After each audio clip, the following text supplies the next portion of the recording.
Sounds like a bunch of bees that are really mad. I think I'm starting to create a dangerous habit here. This is so much easier than turning around and avoiding the water.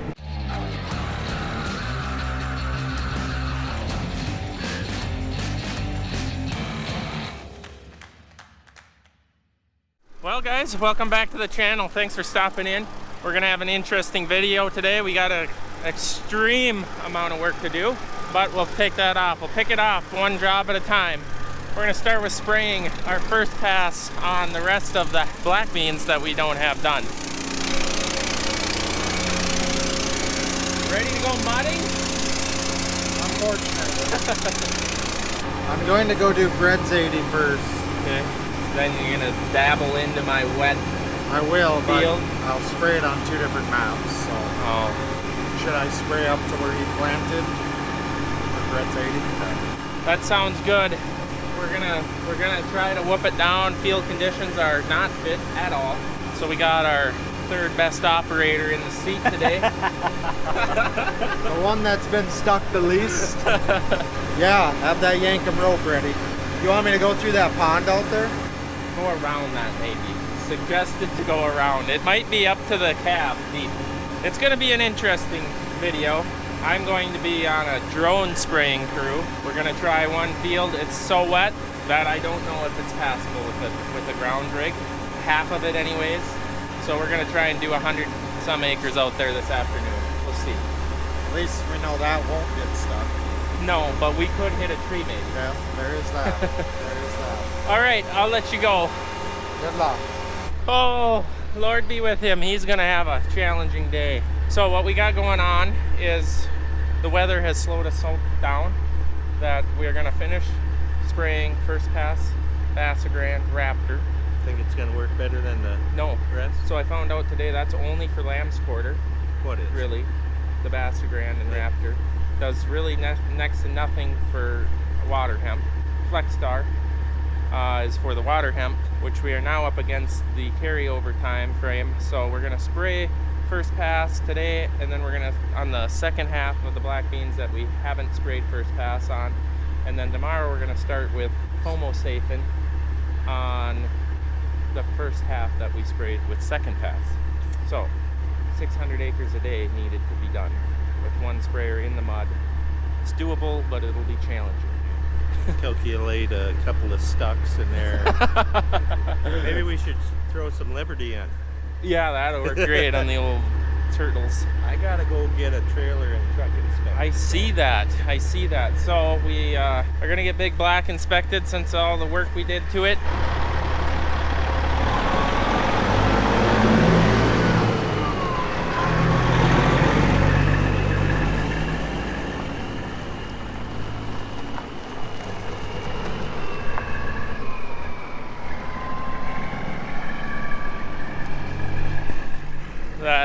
That's pretty sweet.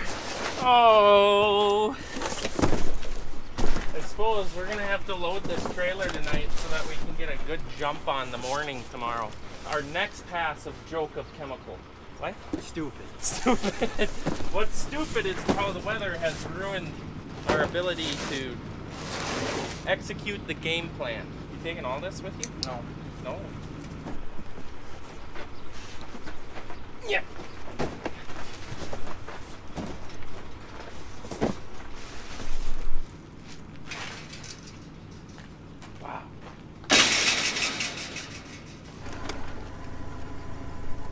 Am I in trouble? It's not often that you see her walking across the farmyard at a high rate of speed. In a sweatshirt. Yeah, what is wrong with you? It's cold in my house. Dad Women. has it so cool, you know. Women. I think there's a lot of issues actually going on. Brody is to not leave until I send food with him for himself and Eric. Because I stopped Eric on the driveway, pulled in front of him. I think I surprised him a little bit. Made him upset, probably. He's in a hurry. He was all smiles, but He's always happy when you can bring him food. Yeah. He had teriyaki beef jerky. Yeah. Half, maybe even a third of a bag left. Yeah, he yelled at me because I was in there, and he said, "You know, that is my dinner." I'm like, "This is what you're gonna eat today? Okay." Sorry. So They now, were good though. see, I mean, also, he has famously named these potatoes yummy potatoes. I said, so you have to have some. And he said, well, send them with Brody. So that's what I need to catch Brody to do that. So that's it. And maybe if I work outside, I maybe won't need a sweatshirt. So that's good news. It's 80, I think, out. I don't think I could get much more. I don't think I could get naked enough. Then it wouldn't be good. No one would want to see that. So are you qualified for this job? You're normally in the operator's seat. You'll happily do this instead of driving the mud? Or do you want me to fire up the Apache? I'll do anything. Oh yeah. I am super excited to see these big giant drones in action. Yeah, too bad I couldn't see it. Yeah, I know. I wish there's so many cool opportunities. You'll have to watch the video, and then you'll get to live it with me. Live through me. What the valve was on? This one, for some reason, was somewhat up. It must have got bumped. It's okay. It wasn't pumping. It's only Liberty. It's not been a very enjoyable year of spraying. She's throwing mud the whole way. I already went around our new lakeshore property. That is supposed to be cropped down in there. And yes, those are my ruts everywhere. The crop is already looks so bad from rain, and then you come in and you make mud and ruts that the combine is going to pick dirt up in and won't be able to get all the beans. It's just nothing about this feels good. Yeah, and the variability of crop quality is sure looks like this on pretty much every edible bean field. These things, like we've said, hate wet feet. 10 inches of rain in under a month will do that. There is some spots over there where it looks like it's still growing. The problem too is all these suppressed beans, they're not going to canopy for a long time unless the faucet shuts off, and then we're going to have weed problems. We'll just keep going. Just keep going, doing what we can when we can. Slowly ruin the field. Oh look, another drowned out spot. Weird. Haven't seen a lot of them this year. We are on like our third or fourth load. We're gonna have this field done, finished another field, then we're going over to a field of mine, 110 acres. We were outfield scouting that yesterday, and it was very wet on the east side of it, I'll say. Most of it looks good, but the fun's gonna continue when I get over there. So the drone guys, they're coming up, or they're at the Millennial Farmers right now, demonstrating to, I suppose some of you will probably watch his video. He's come up here more or less, from my understanding, is he wants to just show off the technology of drone sprayers. They've come a long way. I'm eager to see what they're all about. I have a buddy, neighbor, that actually just started a business this year, and it sounds like he's doing an extreme amount of spraying, especially on edible beans and maybe sugar beets. I don't know. I'm not going to speak on that behalf, but he's been busy, and I'm eager to see how this works, because we are in very wet conditions, obviously, and we're going to head to one of those fields that's maybe up there on the worst, and we're going to try 50 acres. I just want to see how it works, spraying, herbicide, and how that works with coverage. Anyways, we're going to take you guys along with out there. I'm mixing up a 50-acre batch. When they get here, they don't have their big fancy tender trailer with them because they drove so far they just took a pickup. So we will see that shortly, but I am mixing up. I have very little experience on this trailer. The one thing I do like right here is I got my AMS in here, dry AMS, and then I can hit agitate here, and that flows water in there. That sound is an air diaphragm pump that's running water. Then I can turn this on, also air powered stirring agitator, and it really works quite well.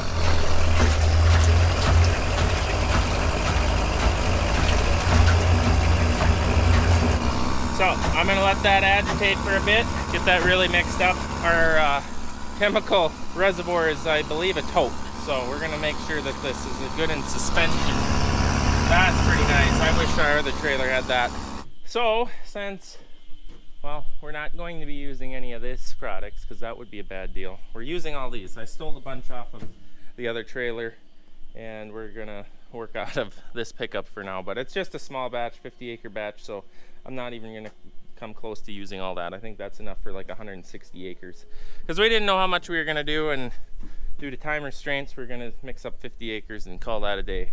Okay, I wanna show you this. This rinse feature on this thing is insanely powerful. So you put it on this little, they all have them, that thing. There's a foot pedal you step on. Sounds like a bunch of bees that are really mad. Man, I wish I was running this trailer when we were doing Mesotrone, because that stuff sticks in jugs so bad. I bet this thing really powered through that stuff like nothing. Okay, I'm all mixed up. Just a lot of measuring. Raptor, Vasagrand, AMS, oil, COC oil, clethodum, and hydrate. Okay, I think that's it. Just that many. It's up there in the temperature level. I don't know if you can tell by my face, but pretty hot. Well, here we are. We are gonna load up his big unit. That's more than just a tote. You said it was a tote. It's a whole rack and everything. Oh yeah, 100%. So this is Thomas. And what was your name? James. James. Yep. So they're here to show off their drone and try to kill some weeds, hopefully. Hopefully. We'll just see what we can do with this thing. And I know this is the latest and greatest drone that you sell. This is one of them, yes. Okay. So this is the XAG P150. So we'll be having a couple of these on our operation, doing custom app in Ohio. And then we also have Talos T60Xs that we'll be running. So they're, I'll say, the two latest and greatest drones as of right now. We're excited for what's coming. So anyone who's interested, definitely keep in touch with us. Okay. For the new tech coming. But yeah, so this is what we consider a quote-unquote road runner or a pickup truck skid for drones. So it's tote with inductor, pump, basically everything you need to go out and run.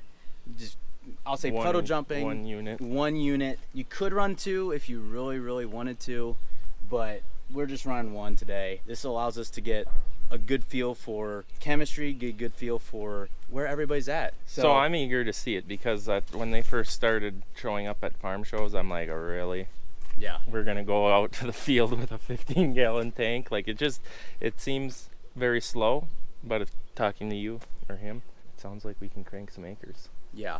Now, granted, today with the chemistry, we got to run 5 gallons to the acre, so it's going to be a little slower in that regard. More fills. But 2 to 3 gallon work, so fungicides, insecticides, micronutrients, that's where this thing's really going to shine. With this unit, one man, one drone, I would say 60 to 70 acres an hour is unrealistic. Now, of course, terrain goes into that, of course, battery charging and mix, all that goes into it. So we're here to dabble in all that. We're here to experiment as dealers so that we can set our customers up on the right foot. That's our goal. We'll get this drone offloaded here. We can start pushing some chemical. Sweet, let's do it. Where are you at? Okay, so we've got all the products in. Now we're just adding water. We're going for 250 gallons. That's a 50-acre batch. And then we're gonna drive out to the field now that we're mixed up, or when we're mixed up, and it'll work out. Okay, so as you can see, we're at the field where there's mass amounts of drowned outs, and it is coming around, but there's still a lot of water out here. All right, I'm just gonna let them get set up. So they're getting the drone out, getting batteries on. They got their generator running. I'm assuming that this hose that looks like a diesel hose is for filling the drone, and the generator running is for their agitation and charging batteries.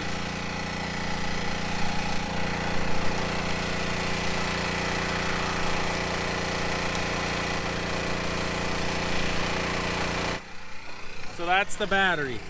Yeah, so there's 2 of these batteries in this one. Some drones have one large one. I like this style real well just because after a long day in the hot sun, the last thing I need is more shoulder workouts. So these are about, I'd say 10, 15 pounds a piece versus 40. These are a lot easier, and then likewise, let's say one battery goes dead or it wasn't in all the way, I at least have some sort of buffer here, whereas a big battery would easily fall out, which we've ran both brands, both styles, where 2 battery with the XAG and then single battery with DJI or Talos. Both styles work real well, but this is the unit we're here using today. Either way, it's gonna get the job done real well. They're so much bigger in person. I mean, the blades alone are 60 inches. Likewise, and this is something I always love to do, I can pick the whole drone up with this one propeller. Everything's built rugged. I'll be honest, we've had incidences where it may not land correctly, or there may be a hole that wasn't seen, or we're trying to land on a trailer, or hear horror stories from neighbors that the drone flips over. I've had stories of this one specifically doing that. Flipped it back over, put batteries back in it, flew it immediately after it being upside down on pavement. the blades are pretty strong, is what you're saying. The whole drone is. The whole drone is. Yeah, I think it was only $5 in repairs, which for this drone, I mean, you're talking about 40 to 50 grand for a unit. $5 isn't that much for a repair. No.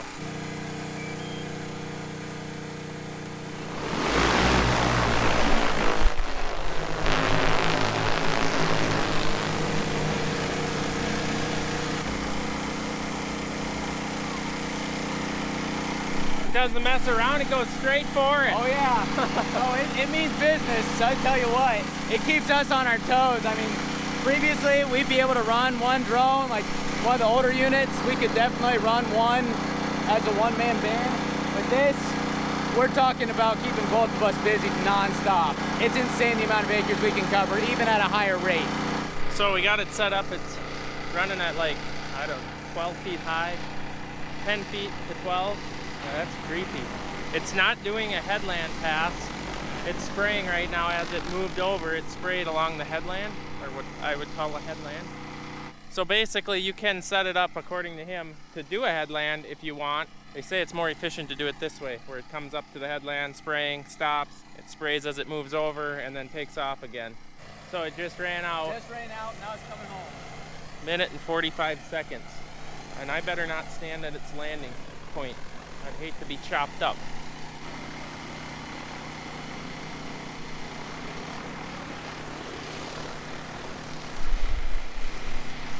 It is incredible that, like, you know, like a little drone, how loud and wild, fast the blades spin. These aren't spinning that fast for the amount that it's lifting.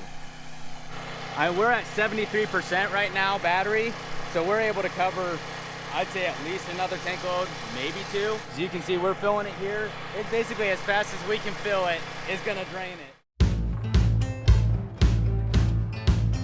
'Cause there's a ghost in the radio that keeps it on repeat. There's a demon in a bottle trying to drag me to my knees, and I can't afford to fall apart every time we meet. Oh, there's a ghost after me.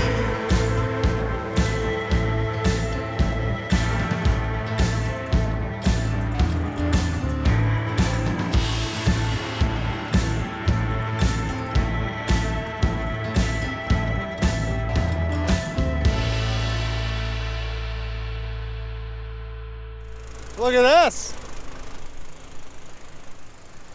We got some competition out here.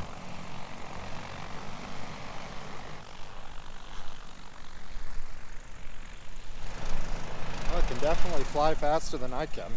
But with Brody, I think we got a chance. Cover some more acres. I got the A-class water tender.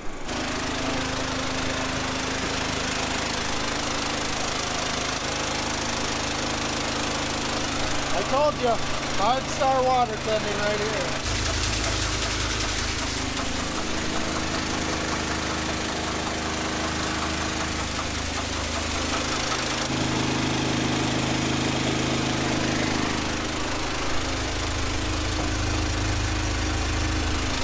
That's COC oil. No, not COC oil. Crop oil concentrate. Right? I know. It's CLC, not CLC oil. It's like saying soda pop. It's not a soda pop. It's a pop. Depends who you ask. Depends where you are. How come you're sweating? I'm hot. Me too. How's your AC? You are hot. You have a hydraulic leak.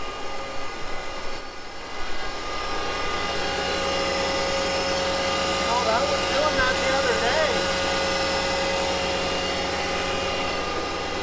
out good. So, like, you're not flying it. I mean, it's doing everything itself. Do you have to? You just got to launch it, and then it knows where to go. Once you make the map, which we did that at the shop. We made the map, and we just dropped pins along the border of the field, and away it goes. Which is kind of cool. Yeah, and it's gonna do everything it can to stay within that boundary. It's using the same GPS signal that your tractors are using. We can tie this to RTK if we want. Obviously, in my eyes, aerial application, you don't really need to. Now, if we had some serious terrain and I'll say more weird looking fields, that's when I'd start looking into that, but.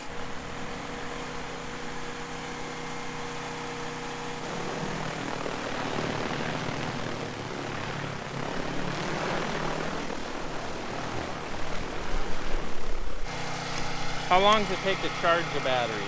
8 to 10 minutes. Really? That quick? Wow. I wish tractor batteries charged that quick. Right? And there's always a dead one, right? It is so cool watching this thing work.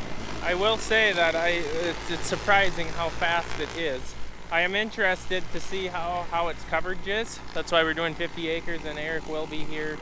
I don't know if he'll be spraying tonight, this field. He may get a start on it, but he's gonna spray some, and I don't know. The chemical is basically for lamb's quarter and grass, so we'll see how it does. When it's flying, like right now coming at us, it's going like 30 miles an hour. Pretty crazy. You may only be 20 feet wide, but you're going 20 miles an hour, or 30 miles an hour.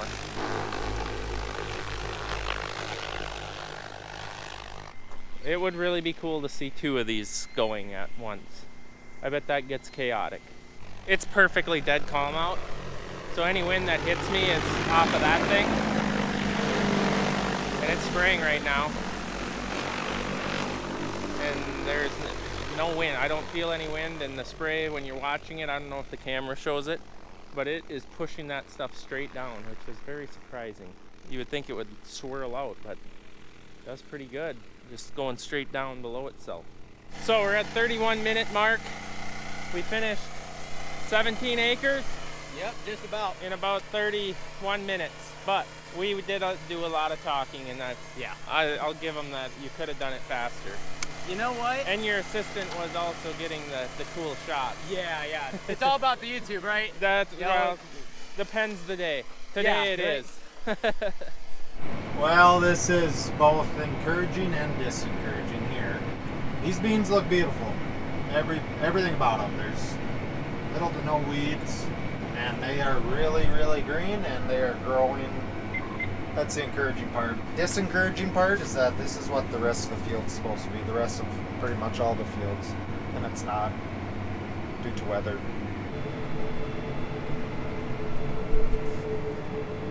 I found more water, and I am tired of going around it, so we're going through. I don't know how deep this is.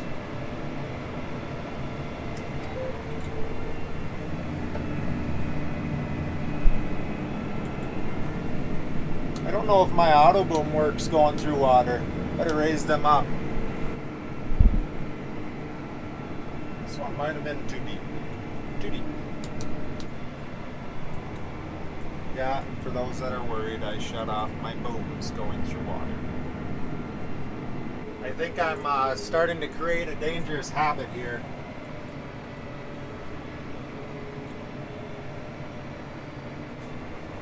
This is so much easier than turning around and avoiding the water.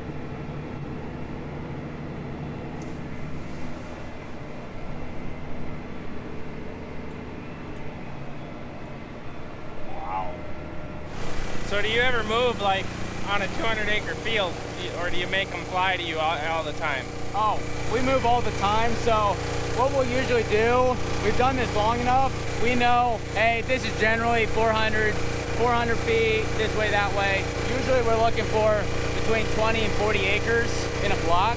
So this, we'll call it half-mile long rounds.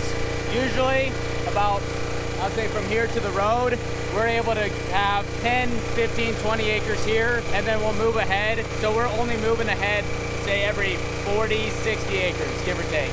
that's kind of our method to our madness. When we're running 2 drones, we'll park kind of in the center. So if we have a 60-acre field, we'll park in the center, and then we'll have each go in opposite directions so they don't collide. Ideally, that would be the best, I would imagine. Yeah. All right, it's 7:30 or so. We are gonna shut her down. Because we still got good heat. Don't want to spray any later, which is what another tank fill would take. And I don't want chemicals sitting in the sprayer overnight because I'm not moving fields in the morning and it won't be agitated and it could separate out. So sprayer's empty, it's time to go, and there's mosquitoes. So it took about an hour and a half is what my timer is, to do 50 acres. But we were not cruising the whole time. We were messing around quite a bit, weren't we? Yeah. Yeah, we were chatting a lot. We Yep. were also Talking a lot. 5 gallons to the acre work. Yeah. Hour and a half for 50 acres. I don't care what you say. That's freaking amazing for a drone. Well, I can see if you had 2 going, how quickly you would walk across stuff. Yeah, exactly. So, yeah, it's been a fun experience learning. Now, these guys are from Ohio. They're not looking to start spraying in Minnesota, right? We'll see if the opportunity's right, you know? But your guys are more into selling them, setting up farmers with them, setting up maybe dealers. Yeah. And helping people get licensing, walking you through that. I mean, it's more in depth than buying a drone and just going flying. So Exactly. these guys will help you with that service, or that is a part of their service. I'll put their link in the description. It's been an awesome experience. It's fun. It's cool technology. It's cool to learn about. It's come a long ways, it sounds like, and it's going probably beyond what we can imagine. The amount of tech that's behind these things where they stand right now is amazing. And this is where we're at with the general public, with drones that are already released, let alone drones that they're in the process of making. So Yeah. this tech is only going up from here, and we're here to be on that leading edge to help provide people with that. And ultimately, we just want to help people. And if that means we're doing custom application in Minnesota, well, here we are. But if that also means, setting people up with these drones across the United States, then that is exactly why we're here. We're using every little ounce of effort, energy, and resource to really streamline the process, make it easy for everybody. Well, guys, I think that's going to be a wrap on the day. Hope you guys enjoyed it. Super awesome video, in my opinion. I really enjoyed this. This was last minute. I didn't even really set this up. Zach texted me and said, would you like some drone spraying done? And I said, well, why not? Let's try it. So it was like a super last minute deal, and it was fun and educational. So thanks for watching. I hope you enjoyed it. Please stop in next time.